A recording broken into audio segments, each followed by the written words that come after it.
दिन ब दिन बीतता चला जा रहा है और रामायण की रिलीज डेट पास आती जा रही है। और रामायण इंडिया की सिर्फ सबसे बड़ी मूवी नहीं बल्कि रामायण इंडिया की सबसे हाइप्ड अप मूवी भी है, क्योंकि हाइप बनाने के लिए क्या नहीं है इस पिक्चर के अंदर। 4000 करोड़ का बड़ा बजट, रणबीर कपूर और यश जैसे बड़े स्टार्स, 8 बार वीएफएक्स के लिए ऑस्कर जीतने वाली डीनेक्स जैसी बड़ी कंपनी और रामायण जैसी बड़ी एपिक स्टोरी। लेकिन इतनी सारी चीजें होने के बाद क्या रामायण $1 बिलियन का कलेक्शन कर सकती है? अब देखो, $1 बिलियन कोई छोटा नंबर नहीं है, क्योंकि आजकल मार्वल मूवीज खुद 1 बिलियन तक नहीं पहुंच पा रही है एंड हॉलीवुड मूवीज के लिए भी खुद ही 1 बिलियन का आंकड़ा टच करना एक मुश्किल टास्क है। ऐसा नहीं कि हर दूसरी हॉलीवुड की मूवी 1 बिलियन पहुंच जाती है। लेकिन आज की वीडियो में मैं आपको बताऊंगा कि वो कौन कौन सी गलतियां हैं जो रामायण के मेकर्स को 1 बिलियन का कलेक्शन करने से रोक सकती है। एंड मैं ये भी बताऊंगा कि रामायण के मेकर्स ऐसी कौन सी चीज करने वाले हैं जो एवेंजर्स एंड गेम तक नहीं कर पाई। तो भैया आज की वीडियो बहुत ज्यादा इंटरेस्टिंग और मजेदार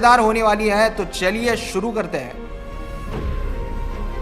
अब देखो, ये तो सबको पता है कि $1 बिलियन का कलेक्शन सिर्फ इंडिया से तो नहीं हो सकता। मेजॉरिटी कलेक्शन तो आना ग्लोबल मार्केट से ही है, लेकिन ग्लोबल मार्केट में कलेक्शन करना इतना इजी भी नहीं है, क्योंकि सिर्फ बड़ा स्टार, वीएफएक्स, विजुअल स्पेक्टिकल होना काफी नहीं है। ये तो हर दूसरी हॉलीवुड मूवी में है। एंड दुनिया में जो जो मूवीज $1 बिलियन का कलेक्शन कर चुकी है, उनका प्रमोशन मूवी के रिलीज से 8 से 10 महीने पहले ही स्टार्ट हो जाता है। 8 से 10 महीने पहले उनका ट्रेलर भी आ जाता है। एंड वहीं पर रामायण के पास सिर्फ 4 महीने बचे हैं। एंड इन 4 महीनों में इंडिया में हाइप बनाना तो बहुत इजी है, लेकिन हॉलीवुड मार्केट में हाइप बनाना उतना इजी नहीं है। एंड रामायण का जो पहला एसेट, जो पहला मटेरियल आया था रामा ग्लिम्स, उस पे तो ऑडियंस का नेगेटिव रिस्पॉन्स ही आया है। उसका वीएफएक्स लोगों को पसंद नहीं आया। फिर लोगों ने रणबीर कपूर को ट्रोल किया, पूरे के पूरे ग्लिम्स को ट्रोल किया। सोशल मीडिया पर पूरी तरह से उस रामा ग्लिम्स के बारे में नेगेटिविटी ही हो रही थी। तो आपका प्रमोशन लेट स्टार्ट हो रहा है, फिर आपका जो पहला एसेट आया था उसको भी ऑडियंस ने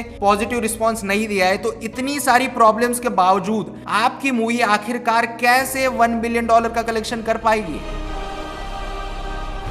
अब जो सबसे बड़ा और स्ट्रॉन्ग पॉइंट है रामायण के मेकर्स के पास, जिससे वो $1 बिलियन का कलेक्शन कर सकते हैं, और वो है ज्यादा स्क्रीन्स पे रिलीज। क्योंकि आज तक जो जो मूवीज $1 बिलियन का कलेक्शन कर चुकी है, उन सब में एक चीज कॉमन थी कि वो ज्यादा से ज्यादा स्क्रीन्स पर रिलीज हुई है। जैसे अगर मैं एवेंजर्स एंड गेम का एग्जाम्पल लूं, तो वो ऑलमोस्ट 50 से 55 हजार स्क्रीन पर वर्ल्ड वाइड रिलीज हुई थी। एंड गैस कीजिए रामायण कितने स्क्रीन पर रिलीज होने वाली है? 42,000 स्क्रीन, यानी ऑलमोस्ट एवेंजर्स एंड गेम जितनी बड़ी रिलीज ही इसको मिलने वाली है। तो यही एक सबसे बड़ा स्ट्रॉन्ग पॉइंट है जो कि रामायण को $1 बिलियन के कलेक्शन के माइलस्टोन तक पहुंचा सकती है। एंड रामायण एक ऐसी कहानी है जिसके लिए कोई एज लिमिट नहीं है। उसे एक छोटा बच्चा भी देख सकता है, उसे मेरी और तुम्हारी उम्र के लोग भी देख सकते हैं, बुढ़े भी देख सकते हैं, हर कोई देख सकता है। और एक और सबसे बड़ा स्ट्रॉन्ग पॉइंट है रामायण के मेकर्स के पास, रामायण की कहानी। देखो, हॉलीवुड में बड़े स्केल की, बड़े वीएफएक्स विजुअल्स की मूवीज बहुत सारी बनती है, ठीक है। एंड वो अब इतनी बन चुकी है कि हॉलीवुड के ऑडियंस को अब एक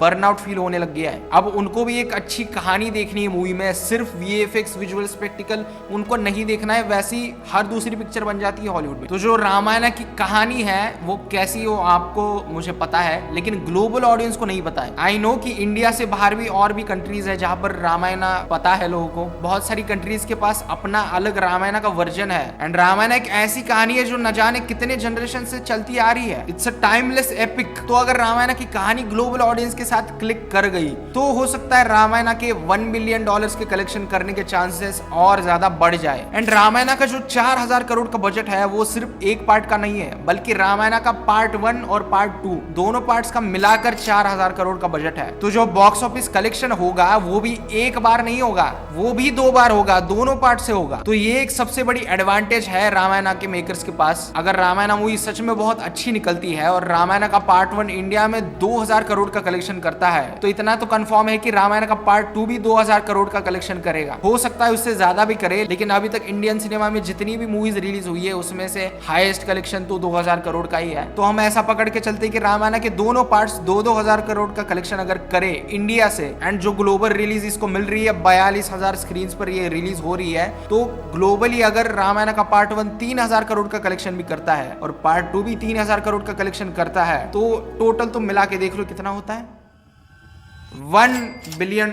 अब बहुत सारे लोगों को लगेगा कि मैं कुछ भी बोल रहा हूँ बस ऐसे ही कैलकुलेशन करके, लेकिन ये चीज एक्चुअली पॉसिबल है। जिस स्केल पर रामायण को बड़ी रिलीज मिल रही है ना, वो चीज हो सकती है। एंड ये जो इतना सब कुछ मैंने बताया, ये मेरा ओपिनियन था। मुझे लगता है कि शायद रामायण के दोनों पार्ट्स मिलाकर ग्लोबली जितना भी वर्ल्ड वाइड कलेक्शन होगा, सब कुछ मिलाकर $1 बिलियन तक पहुंच सकती है। तुम्हें क्या लगता है, तुम्हारा इस चीज पर क्या ओपिनियन है, ये मुझे कमेंट्स में जरूर बताना। क्या तुम्हें लगता है कि रामायण के दोनों पार्ट्स मिलाकर 1 बिलियन का कलेक्शन करेंगे, या फिर रामायण का एक ही पार्ट 1 बिलियन तक पहुंच जाएगा? क्योंकि कल किसने देखा है, कुछ भी हो सकता है। तो तुम्हारा क्या ओपिनियन है, ये कमेंट में जरूर बताना। और इसी तरह के इंटरेस्टिंग और मजेदार वीडियोस देखने के लिए लाइक, शेयर और सब्सक्राइब करना बिल्कुल मत भूलना। हम लोग मिलते हैं अगले वीडियो में, तब तक के लिए बाय बाय।